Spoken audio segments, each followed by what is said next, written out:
நண்பர்களுக்கு என்னுடைய காலை வணக்கத்தை தெரிவித்துக் கொள்கிறேன்.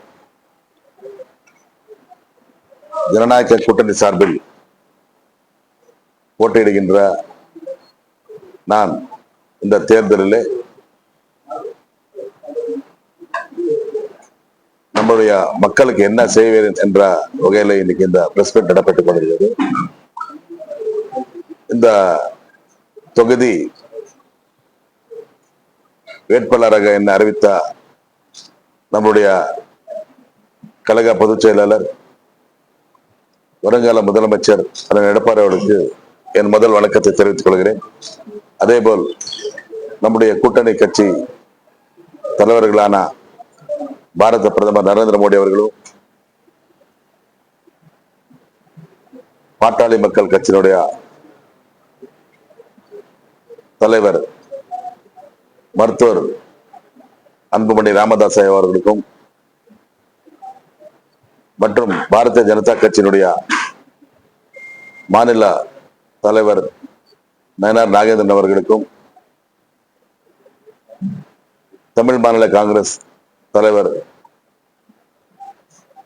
அண்ணன் ஜிகன் வாசன் அவர்களுக்கும் அம்மா மக்கள் முன்னேற்ற கழகத்தின் செயலாளர் டிடிவி தினகரன் அவர்களுக்கும் மற்றும் அனைத்து கூட்டணி கட்சி நிர்வாகிகளுக்கும் முதல் என் வணக்கத்தை தெரிவித்துக் கொண்டு நம்முடைய ஒசூர் தொகுதிக்கு நீண்ட நாள் கோரிக்கையான வேலைகள், பொதுமக்கள் தேவைகள் நிறைய இருக்கிறது. 2016 ஓசூரில் புரட்சித் தலைவர் அம்மாவுடைய ஆட்சி காலத்தில் எனக்கு ஒரு வாய்ப்பு கொடுத்தாங்க. ஓசூர் மக்கள் பல ஆண்டுகளாக தேசிய கட்சியில் ஆழ்ந்து கொண்டிருந்தது ஓசூர் தொகுதியை. ஆனால் வளர்ச்சி பணிகள் அவ்வளவு நடைபெறவில்லை.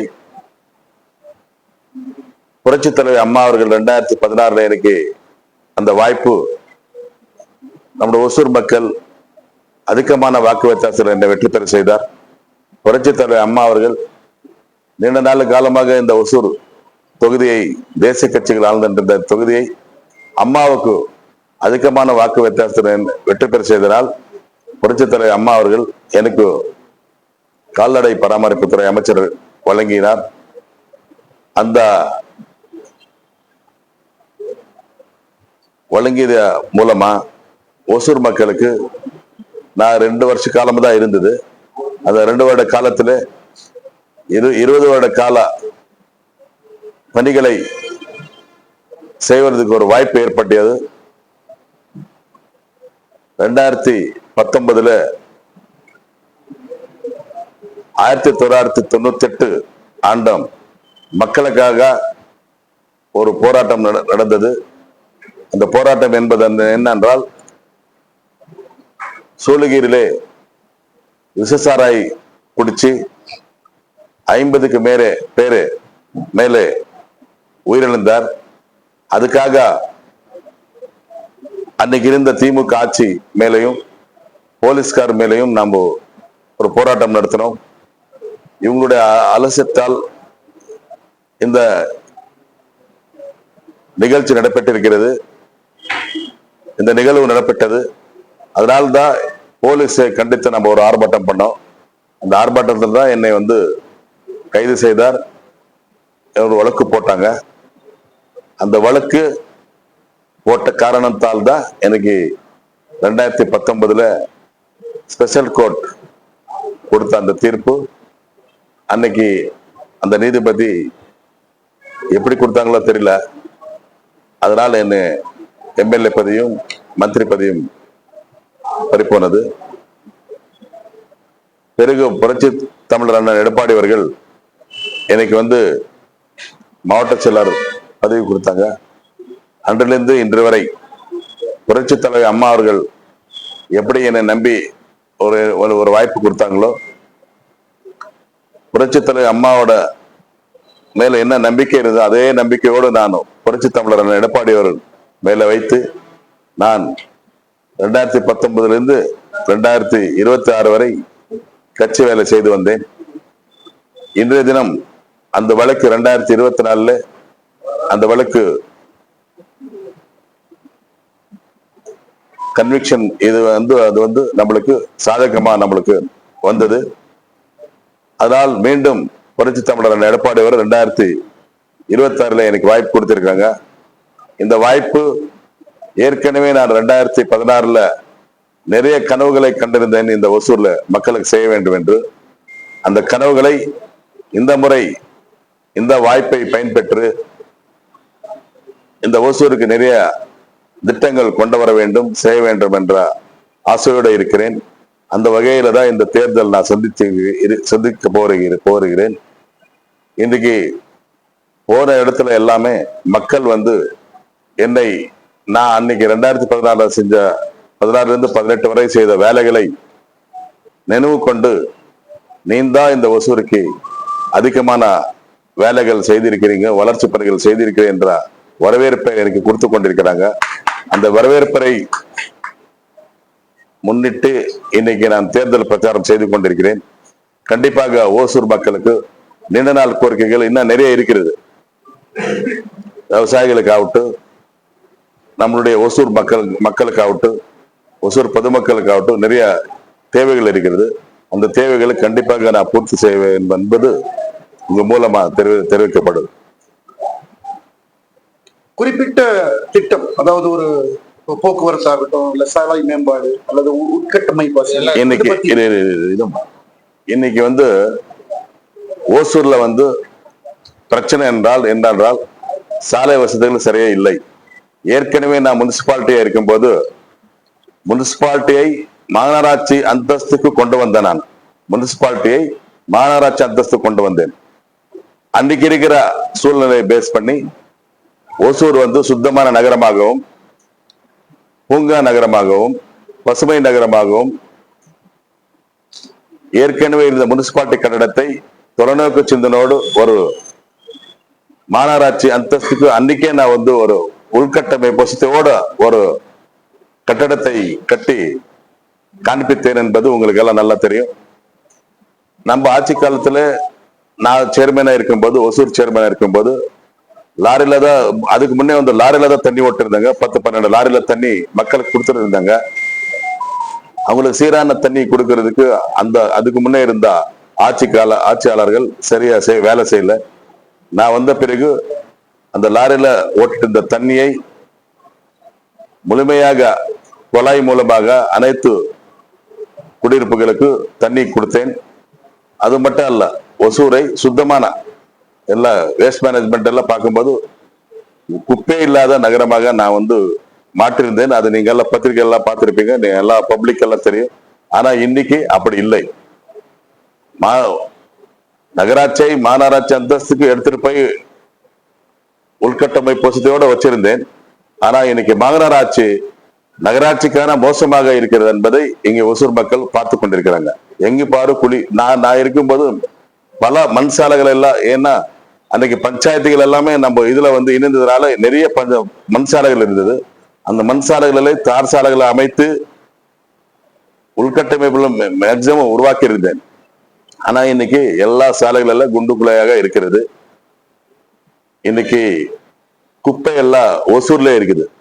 நாங்க எல்லாம் 25 லட்சத்துல அந்த குப்பையெல்லாம் ஒசூர்ல இருக்கிற இந்த குப்பை 72 ஸ்கொயர் கிலோமீட்டர் பரப்பளப்புல இருக்கிற அந்த குப்பை எல்லாமே 25 லட்சம் ரூபாய் செலவில் நம்ம கிட்ட ஏற்கனவே 130 ஸ்டாப் இருந்தது. இந்த ஸ்டாப் வச்சு நான் 25 லட்சத்திலே இந்த ஒசூரை சுத்தமாக நகரமாக வச்சிருந்தேன்.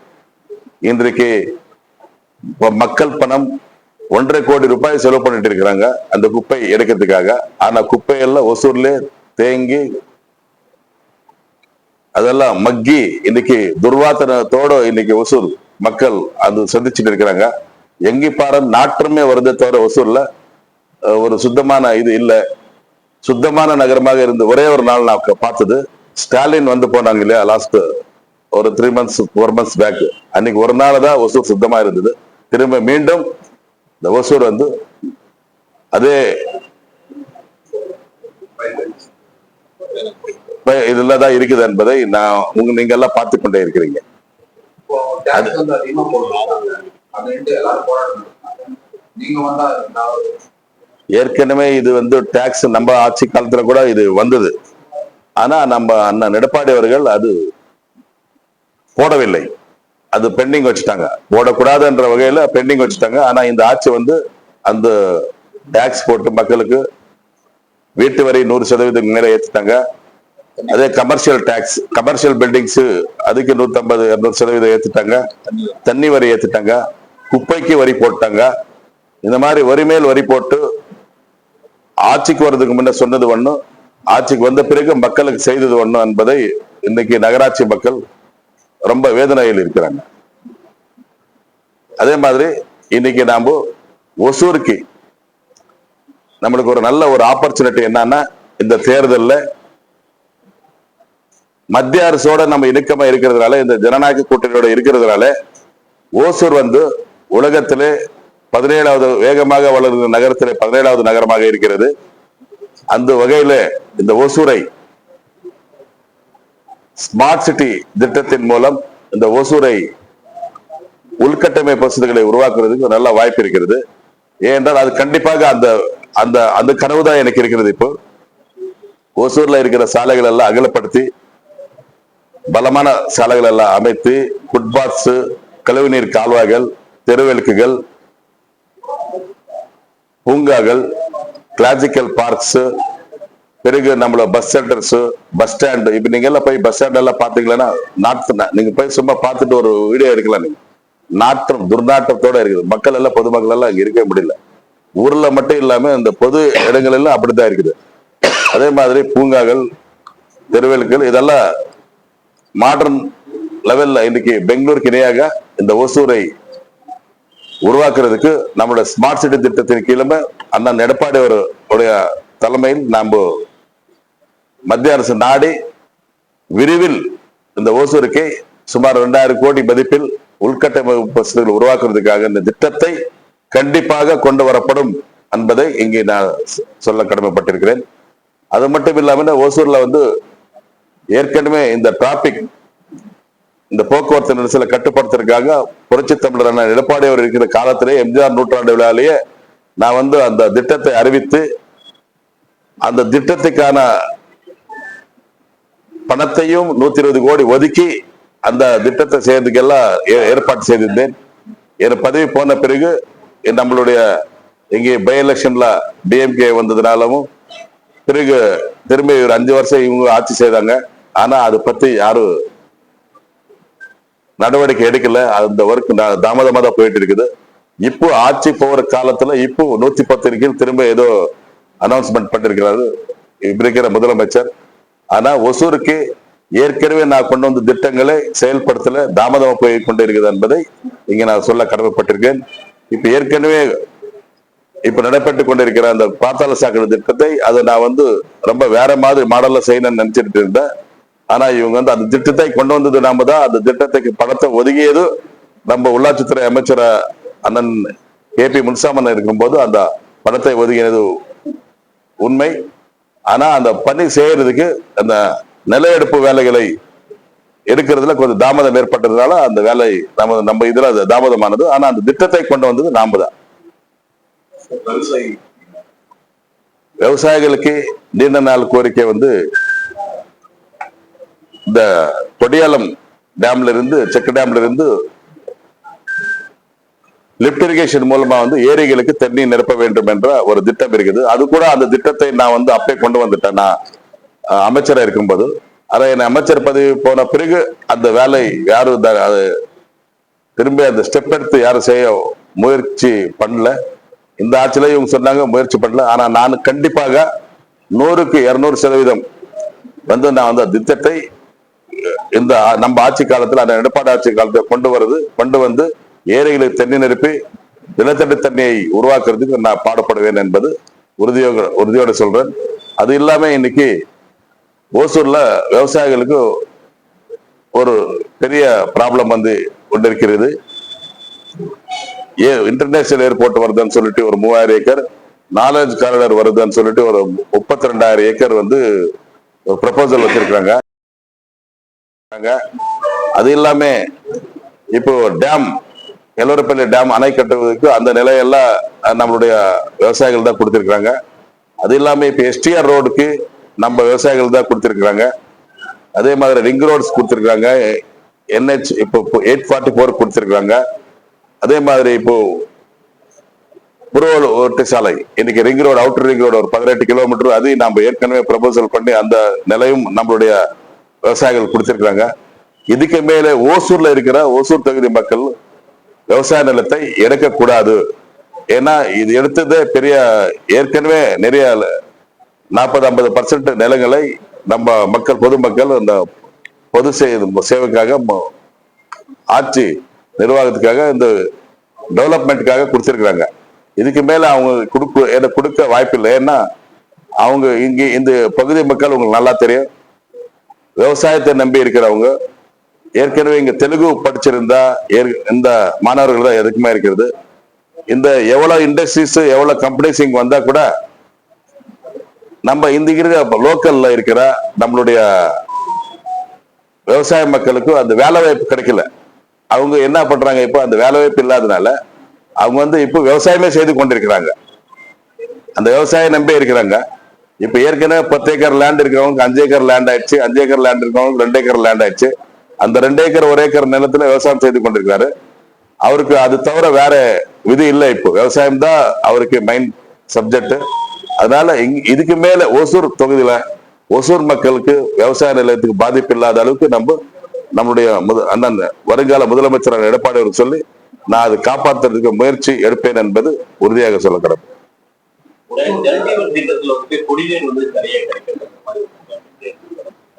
ஜலஜீவன் திட்டத்துல குடிநீர் வெளியில எங்கிருந்து எடுத்துட்டு வரல. ஏற்கனவே இருக்கிற தண்ணியை அவருக்கு ஒரு டேப் மூலமா போட்டு கொடுக்குறாங்க தவிர ஜலஜீவன் இங்க இதுல வருது இல்ல, ஏன்னா கார்பரேஷன்ல வருது இல்ல, அர்பன் ரூரல்ல தான் வருது, அது வில்லேஜ் ஏரியால தான் வருது. இல்ல ஜலஜீவன்ல எதுவும் இல்லை. நான் அமிர்த் திட்டத்துல அமிர்த் ஸ்கீம்ல ஏற்கனவே நாம் ஆட்சி காலத்துல 110 கோடியில 13 நீர்த்தட்டுகளை கட்டி புதிய பைப் லைன்கள் அமைத்து ஒசூர் மக்களுக்கு தங்கு தடை இல்லாம தண்ணி கொடுக்கணும்னு சொல்லிட்டு அந்த திட்டத்தை நாம தான் கொண்டு வந்தா. அந்த திட்டத்தை சரியா இவங்க கம்ப்ளீட் பண்ணாம சரியா மக்களுக்கு கொடுக்காம அதுவும் தாமதப்படுத்தி கொண்டிருக்கிறாங்க. ஏற்கனவே நான் ராமநாயகன் ஏரிக்கு 20 கோடி கொடுத்தேன், அதுவும் தாமதப்படுத்திருக்காங்க. வேலை முழுமையா செய்யல. அந்த அமிர்த் திட்டத்துல கொண்டு வந்த அந்த நீர்த்தட்டுகளை அந்த பைப் லைன்ஸ் போட்டு மக்களுக்கு சீரான தண்ணி கொடுக்க வேண்டும் என்றது அதுவும் தாமதமா இருக்கிறது. போக்குவரத்து நெரிசலை கட்டுப்படுத்துறதுக்காக அந்த 18 கிலோமீட்டர் இந்த ரிங் ரோடு அதுவும் தாமதப்படுத்தி கொண்டே இருக்கிறாங்க. ஏன்னா இன்னைக்கு ஒசூர்ல இவ்வளவு டிராபிக் இருக்குது. அந்த ரோடு ஆயிருந்தா கண்டிப்பாக ஒசூர்ல டிராபிக் நெரிசல் இருந்திருக்காது. அதுவும் தாமதப்படுத்தி இருக்கிறாங்க. இன்னைக்கு பாத்தாள சாக்கடை திட்டத்தை செய்திருக்கிறாரு. அது டோட்டல் ஃபைரூர் ப்ராஜெக்ட் தான் இருக்கிறது. அது ஏதோ கமிஷன் கரப்ஷன் கலெக்ஷன் என்ற வகையில அந்த திட்டத்தை செய்திருக்கிறாரு. அதே மாதிரி உங்களுக்கு ஷாப்பிங் காம்ப்ளெக்ஸ் 20 கோடியில கட்டிருக்கிறாங்க. 10 கோடி அதுல கமிஷன் கரப்ஷன் கலெக்ஷன்ல போயிடுச்சு. அது ஏற்கனவே இருக்கிற இடமே வாடகை கொடுத்திருந்தா 20-25 லட்சத்துல இருந்து 50 லட்சம் வாடகை கொடுக்கறதுக்கு தனியார் இவங்க ரெடியா பிரைவேட் பார்ட்டிஸ் ரெடியா இருந்தாங்க. அந்த பில்டிங் கட்டி இப்போ 20 கோடி லோன் வாங்கி அந்த பில்டிங் கட்டி ஒசூர் மக்களுக்கு அது பிரயோஜனம் இல்லாத ஒரு திட்டமா இருக்கிறது. எம்ஜிஆர் மார்க்கெட் அப்படிதான் பண்ணிட்டாரு. அது 3 ஃப்ளோர் கட்டிருக்கல காம்ப்ளெக்ஸ். அது கட்டி கீழே அது ஏற்கனவே இருந்த அந்த வியாபாரிகளுக்கு கீழே கொடுத்துட்டு மேல 2-3 மாடி கட்டிருந்தா அது நல்ல ஒரு ரெவென்யூ வந்திருக்கும் ஒசூருக்கு. இந்த ரெவென்யூ கொண்டு வர இதுல ஒசூருக்கு இவங்க எதுவுமே செய்யல. கார்பரேஷனுக்கு ஒரு ரெவென்யூ வந்தா நம்ம அடுத்த நம்ம டெவலப் பண்ணலாம். ஆனா இவங்க ரெவென்யூ கார்பரேஷனுக்கு ரெவென்யூ பார்க்கல. இவங்க அவங்களுக்கு ரெவென்யூ மட்டும் பார்த்தாங்க. சொந்த செல்பிஷ் ரெவென்யூ பார்த்தாங்க. அதனால அந்த திட்டங்கள் எல்லாம் வேஸ்ட் ஆயிடுச்சு. இன்னைக்கு மீன் மார்க்கெட் ஏற்கனவே அந்த எம்ஜிஆர் மார்க்கெட்ல கட்டிருந்தாங்க. அது யாரும் செயல்படுத்த அவர் காலத்து அவரு டிஎம்கே பீரியட்ல கட்டிருந்தாங்க. அது செயல்பட முடியல. திரும்பி இன்னொரு மீன் மார்க்கெட் கட்டு அந்த மீன் எல்லாம் எங்க வித்துட்டு இருக்காங்கன்றது நீங்களே பாருங்க. மார்க்கெட் கட்டுறாங்க, ஆனா அது பயன்பாட்டுக்கு இல்ல. அந்த வேலையில எதுக்கு செய்யணும்? அது மக்கள் பணம் வீணாக்குறது தானே. இப்படி மக்கள் பணம் வந்து வீணாக்கு, இன்னைக்கு 1 மடங்கு 2 மடங்கு டாக்ஸ் போட்டு அதிகமா வருமானம் வருது. ஆனா மக்களுக்கு தேவையான அடிப்படை வசதிகள் ஒசூர்ல செய்யல. மக்கள் கட்டுற வரி பணத்தை தான் கமிஷன் கரப்ஷன் லெவல்ல சாப்பிட்டு இருக்காங்களே தவிர மக்களுக்கு எது செய்யல என்பது உறுதி. சார், ஓசூர் சுற்றுவட்டார பகுதியில தெலுங்கு பள்ளிகள் அதிகமா இருந்தது. தெலுங்கு பள்ளிகள் தெலுங்கு இப்போ வந்து அந்த மாதிரி பள்ளிகளே எதுவுமே இல்லாம அந்த தெலுங்கு வாத்தியார்கள் இல்ல அப்படின்னு ரொம்ப இதா இல்ல, அது படிப்படியா வந்து ஆக்சுவலி தமிழ்நாடுல தெலுங்கு ஸ்கூல் இருந்தது. ஏன்னா இப்ப நான் கூட கஷ்டப்பட்டிருக்கிறேன். நான் கூட தெலுங்கு தான் படிச்சது. அந்த தெலுங்கு படிச்சதுனால நம்மளுக்கு அந்த வாய்ப்புகள், வேலை வாய்ப்புகள் நம்மளுக்கு இங்க கிடைக்காம போயிடுச்சு. இங்க இருக்கிற இப்பதான் சொன்னா இல்லையா, அந்த வேலை வாய்ப்பு, அரசு வேலை வாய்ப்புகளும் கிடைக்கல, பிரைவேட்ல கஷ்டம்தான். அதனால என்ன ஆச்சுன்னா, இப்போ வந்து எல்லா பேரண்ட்ஸ் வந்து தமிழ் தான் படிக்கிறன்ற வகையில இன்னைக்கு போயிட்டு கொண்டிருக்கு. அது இப்போ அவரோடைய விருப்பம். தெலுங்கு படிக்கிறோம், தெலுங்கு படிக்கிறாங்க, தமிழ் படிக்கிறோம், தமிழ் படிக்கிறாங்க. இப்ப தமிழ் படிக்கிறவங்க அதிகமா இருக்கிறாங்க. ஏன்னா அந்த அது இப்போ 3 லாங்குவேஜ் ஃபார்முலா, எந்த லாங்குவேஜ் யார் வேணும்னு வாங்கலாம், படிக்கிறது மட்டும் தமிழ் படிக்கணும். அவருக்கு எதனா தேவையா இருந்து ஒரு லாங்குவேஜ் படிக்கலாம்னு சொல்லிட்டு நம்முடைய அரசு காலத்துல அதான் சொன்னாங்க, இப்போ அதே சொல்றாங்க. அது செயல்பட்டா நல்லா இருக்கு. ஆமா, அது கண்டிப்பாக அந்த மெட்ரோ அத்துமேல இருந்து நம்ம ஒசூருக்கு அந்த மெட்ரோ ஸ்கீமும், அப்புறமா நம்மளுடைய இது ஜோலார்பேட்டை ட்ரெயின், அப்புறமா நம்ம தளி சாலையில் அந்த மேம்பாலம், ரயில்வே மேம்பாலம், அது ஏற்கனவே என்ன பீரியட்ல வந்து அது ப்ரொபோசல் வந்துருச்சு, ரெடி ஆயிடுச்சு. என்ன பதிவு போன பிறகு அது யாரும் ஃபாலோ, எப்பவுமே வந்து ஒரு லோக்கல்ல ஒரு எம்எல்ஏவோ ஒரு எம்பியோ ஃபாலோ பண்ணணும். அப்பதான் அந்த வேலை நடக்கும். நான் அந்த திட்டமே வரும். இப்ப நீங்க பார்த்திருப்பீங்க, ராமநாயக்கன் ஏரி மேல கரை மேல ஒரு ரோடு போட்டிருக்கிறேன். அந்த ரோடு நீண்ட நாள் கோரிக்கை. ஓசூர் மக்களுக்கு அது ஒரு ரொம்ப டேஞ்சரஸான ஒரு இதா அந்த இருந்தது ராமநாயக்கன் ஏரி. அதுல இருந்து காப்பாற்றியது புரட்சி தமிழர் எடப்பாடியார்கள். நான் அமைச்சராக இருக்கும்போது நான் சொன்ன உடனே அந்த திட்டத்தை கொடுத்தாங்க. அது சுமார் 20 கோடி மதிப்பில் ஒசூருக்கு இப்போ ஒரு சேஃப்டி. அதுக்கு முன்னே வந்து அந்த ராமநாயக்கன் ஏரிக்கு தண்ணி வந்தா ஒசூர் மக்கள் வந்து பயந்து கஷ்டமா இருந்தாங்க, பயப்பட்டுட்டே இருந்தாங்க. தண்ணி எப்போ அந்த தண்ணி நம்ம மேல வருது, இந்த வீடுங்க எல்லாம் அடிச்சுட்டு போயிடுது, பில்டிங் எல்லாம் அடிச்சுட்டு போயிடுற மாதிரி இருந்தாங்க. இப்ப வந்து அந்த அதுவும் சேஃப்டி ஆயிடுச்சு. இப்ப அந்த டிராபிக், அந்த ரோடு நீங்க பாக்குறீங்க, அது யாரும் போட முடியாத ரோடு, அது நாங்க போட்டு கொடுத்தோம்.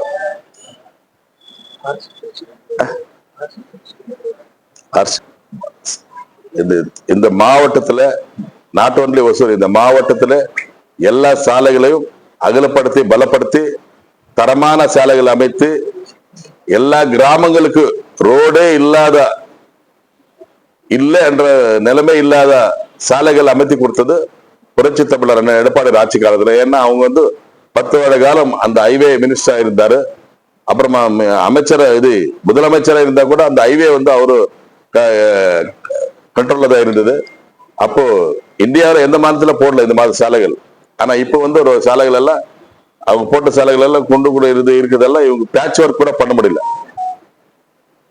சாலைகள் என்ன எடப்பாடியார், தமிழ்நாடுல சாலைகள் யாருடான்னா எடப்பாடி, சென்ட்ரல்ல சாலைகளுக்கு யாரு அது பார்த்தீங்கன்னா கட்காரி.